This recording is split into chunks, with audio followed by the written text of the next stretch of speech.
In this video, we're going to be setting up Ollama and WebUI on your DGX Spark to give you a familiar browser-based LLM-like experience, but with your own models locally offline.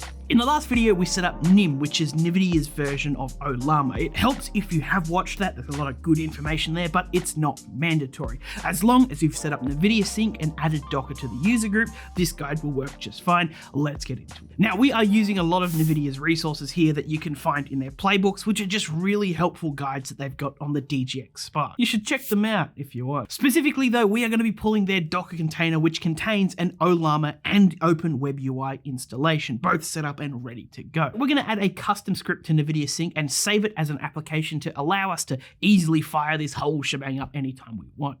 To do so, open up NVIDIA Sync from your system tray, head on over to the Custom tab and add a new app. Give the app a name, it doesn't really matter what it is, and set the port to 12,000. Select Auto Open in Browser and paste in the launch script, which you can find in the written guide linked below. We'll also break down this script a little in the written guide as well if you're interested and want to know what's going on here. There's some really good script management to learn if you want to start making these of your own. It's a very convenient thing to do through NVIDIA Sync. And then all we need to do is hit add to save that. Now, when we open NVIDIA Sync, you should see a nice big WebUI button down there that you can't possibly miss. Hit it and it should go ahead and pull that Docker container for us. Though the first time you run this, it might take a few minutes for WebUI to set itself up even though the page is open. So be patient, maybe just spam F5 a lot until it fixes. Once it's done, you will be greeted to a setup page with some credentials to create an account. By the way, these account details are only stored locally. You can type whatever you want in here because it's not checking against any cloud or external accounts. So you just need to remember the details though, because the first time you do this, you're creating the Open WebUI admin account for this instance. All right, let me log in. Don't show this. Alrighty, and hopefully we should now have a very familiar looking UI. We now have Ollama, the inference engine that runs the models, and WebUI, connected into here. The next step is to just download a model, and a good place to start is the Ollama model repository. Now, what I'm going to be seeing here is probably going to be very different to what you'll even see in maybe a few weeks' time, because new models pop up all the time, and this is kind of, what's popular and big and mainstream right now. We will talk about different models and how to responsibly pick one later, but for now, they're going to be looking for Gemma 4.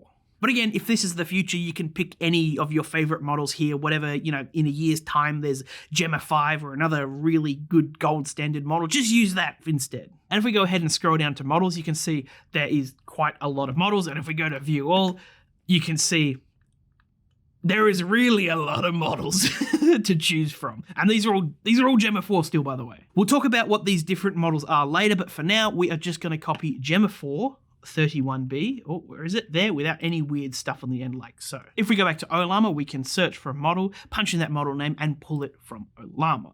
Now, there is meant to be a little UI pop-up to show downloads in progress. It didn't appear for me here. However, we can still check our progress by running Docker stats, which will show how much internet usage we're using here.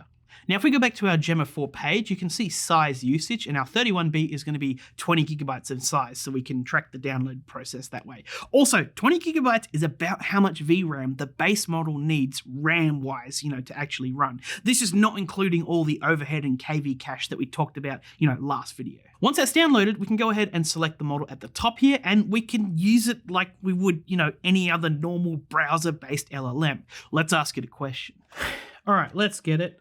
Write a 2-minute science explainer video, and let's give that a go. This is going to run pretty quickly because we've already got the model warmed up, but the first time that you do run the model, after a boot, Ollama is going to load that into RAM, which might take a few minutes, and that is a pretty good response. That last paragraph, a little bit questionable, but overall pretty good. I like this as a little test because it's a bit of a pressure point that, LLMs struggle to do with, logic and reasoning and, factual recall and stuff like that. And that is the summit of this video. We now have Ollama, our inference engine, running our model of choice offline and locally, and Open WebUI acting as a nice access point for Ollama and our models. I think we should take a step back here and kind of appreciate what we have and how fast this is moving. This Gemma 4 model is pretty darn good. Okay, it is a bit of a, apples to pears comparison, but this model is probably about as powerful as what a flagship model that a billion-dollar AI company could offer you in a monthly subscription in early 2025. It's currently mid-2026, so the fact that this is, what a top-of-the-line model was a year and a half ago, and we can run it locally and get the same experience is pretty darn crazy. And we've still got, plenty of RAM left in our DGX as well. Plenty of RAM to install and run other models at the same time. Go ahead and browse through Ollama and look for other models to, just road test and have a feel of. It's part of the fun of all of this. Maybe install a smaller parameter model and see how it goes, and install a few different parameter sizes and see how it reasons, turn off reasoning and see how much quicker it is. Just have some fun here. In the following videos, we are going to need two models, Gemma 431B that we just installed and Gemma 412B. So install those two if you want to get ahead, or, whatever the equivalent is in the future. We need a big thinking one and a small fast one with thinking turned off. Let's now maybe have a quick chat about models to end this video. First of all, what on earth are all of those different model variants? What the heck does it mean when, somebody says, I'm installing Qwen 3.5 35B-A3B-Q4KM? What? You sound insane when you say that. Well, naming conventions, they can be a bit of a wild west sometimes, but this is sort of following a nice pattern. We're just using this Qwen model as an example because it kind of demonstrates a lot of it. Qwen is our model family and 3.5 is the generation or version. 35B is the total parameter size, but -A3B is the active parameter size. This means that it's something called a mixture of experts model, in that it has 35 billion parameters available, but it only fires up about the relevant 3B required for the task, so it runs a bit quicker. And that Q4KM on the end is the quantization. The K means that it has sort of been dynamically quantized or compressed. In the previous video, we looked at some basic quantization. This is the same idea, but just done dynamically. The important parts of the model that are regularly used and does a lot of the heavy lifting are not very compressed much. You want to leave them, capable of doing the stuff that they should be doing. But the less important or the less used parts of the model, those neurons can be compressed a lot. They don't need to be firing on all cylinders, right? Editor, bring up an image of something with a green screen background. That's a blue screen. Nah, change that image, it's too funny. Yeah, that's a good example. This is a high-resolution image, which means that in this giant sea of green, there are thousands of pixels all the same color. Do we really need that many pixels to represent that big sea of green? No. What if we compress this image and replace all of these tiny little pixels with some very big giant pixels? Doing so will give us pretty much the same image, right? Like the unimportant green sea can just be giant pixels, and where our data is the important part of the image, we can leave that in full resolution or maybe compress it a tiny bit. And because we're using less pixels here, the image is going to be smaller and it's, quicker to run, easier to load, etc., etc. It's the exact same idea with models. The Q is a measurement of the final size of the model.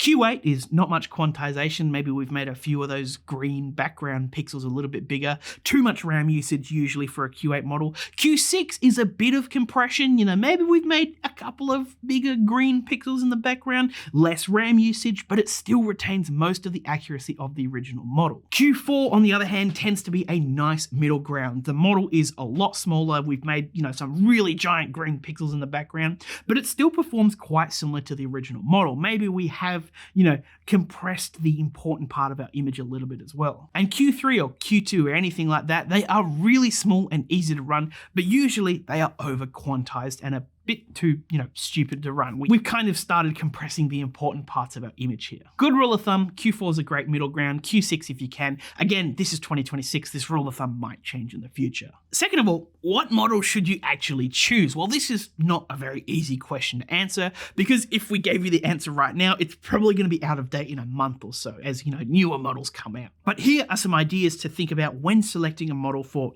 maybe more business applications. First of all, commercial licensing, pretty easy one to forget when you're scrolling through, a million open source models, but just keep it in mind. Also relevant to the open source nature of most models, if a brand new model comes out, maybe give it a little bit of time before deploying it. In the open source community, time in the sun is a very valuable thing. If there's millions of people poking and prodding at it, that's how you find critical bugs and even security vulnerabilities. So it might be smart to just give it some time and figure out if these things are there before you make it a critical piece of your business infrastructure. Something to also weigh up on when choosing a model, how easily can it be jailbroken? If you've got model A, model B, and they're both performing about as well, but model A can be, easily jailbroken with a prompt by an employee or a customer to legally promise a 99.999% discount on a DGX Spark, you probably don't want that to be happening unless, of course, I'm the customer.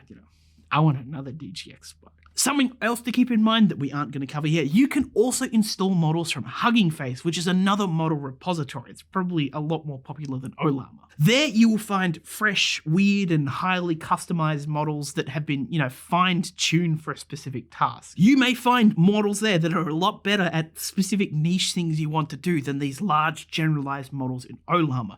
If you are using Hugging Face, be careful of namespace attacks. Someone may upload a model with a very similar name, hoping that you typo the name of the real one, and then suddenly their model's on your infrastructure, and then it's ignore all previous instructions, leak everyone's Club Penguin accounts. And finally, the best piece of advice to give to know how to select the right model is to immerse yourself in it through social media and forums.